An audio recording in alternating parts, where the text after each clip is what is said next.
आप किधर रहते हैं? मैं उड़ाला रहता हूँ। और अपना वो लड़के किधर रहते हैं? वो भी वहीं रहते हैं, पड़ोसी में बाजू में। आप किधर आए हो? पड़ी रहे थे? मैं हाँ मैं होते ना हो गया ना अभी तक कि आपको पता है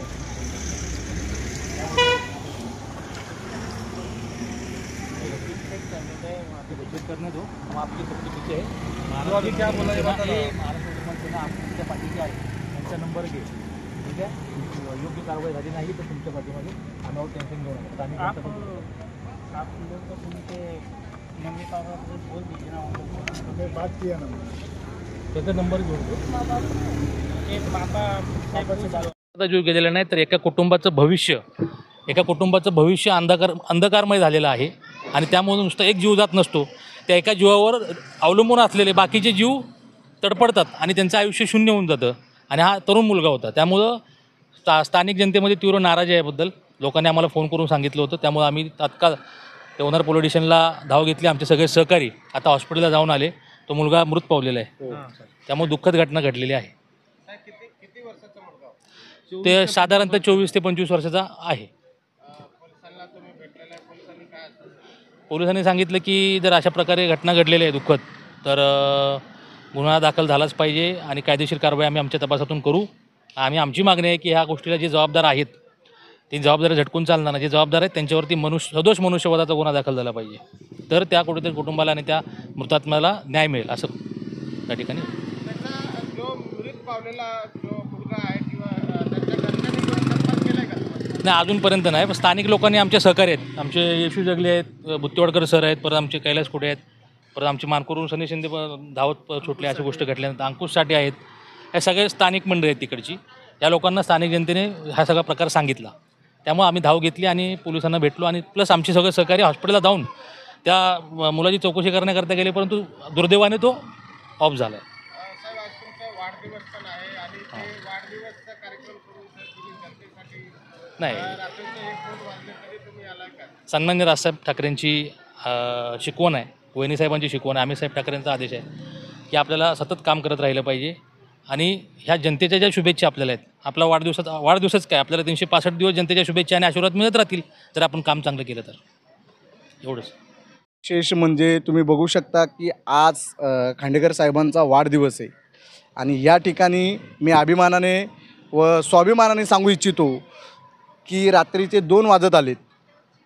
अनेक सहकारी मित्रमंडळी त्यांची त्या ठिकाणी त्यांच्या घराच्या इथे मध्यवर्ती कार्यालय या ठिकाणी त्यांची वाट पाहत आहेत, पण मला अभिमान आहे की सन्माननीय राजसाहेबांनी आम्हाला जे विभागाध्यक्ष दिला आहे तो त्यांचा वाढदिवस सोडून या ठिकाणी जनसामान्य सेवेसाठी रात्रीचे 2 वाजले तरी तत्पर आहे। म्हणूनच म्हटलं जातं की जनसेवेसाठी तत्पर जगदीश खांडेकर, आणि या ठिकाणी कुठल्याही इतर पक्षाचे लोक या ठिकाणी नाही आहेत।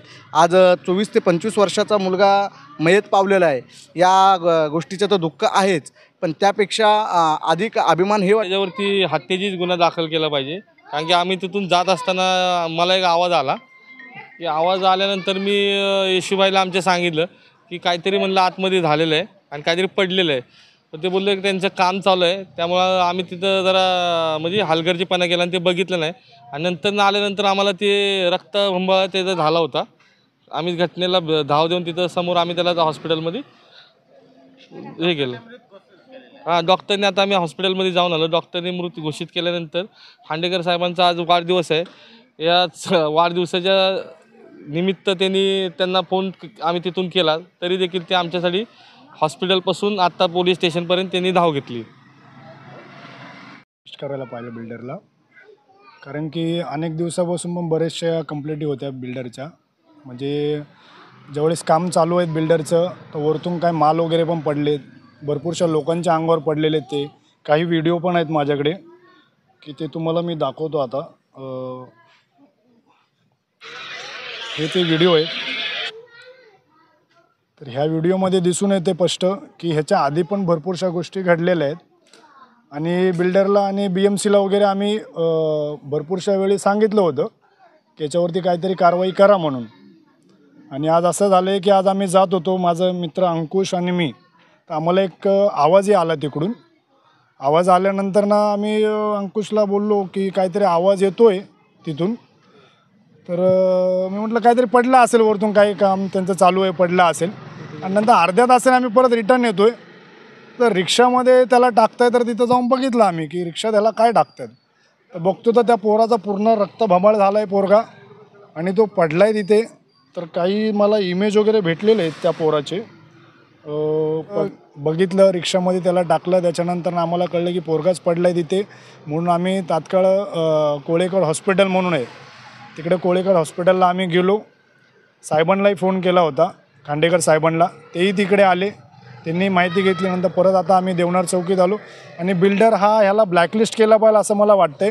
कारण की अनेक दिवसापासून त्यांच्या बऱ्याचशा कंप्लेंट होत्या स्थानिक लोकांच्या.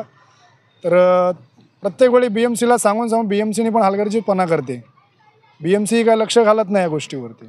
आम्ही प्रत्येक वेळी जाणार, सांगणार तिकडे, त्याच गोष्टी बोलणार आम्ही करतो हेच विषय चालू आहे. आणि आजही चौकीत आलो आहे. चौकीतनंही आम्हाला तेच सांगतायत की आमची प्रोसेस चालू आहे. तर काय करतात ते त्यांनाच माहिती आहे. बिल्डरला ब्लॅकलिस्ट टाकलंच पाहिजे.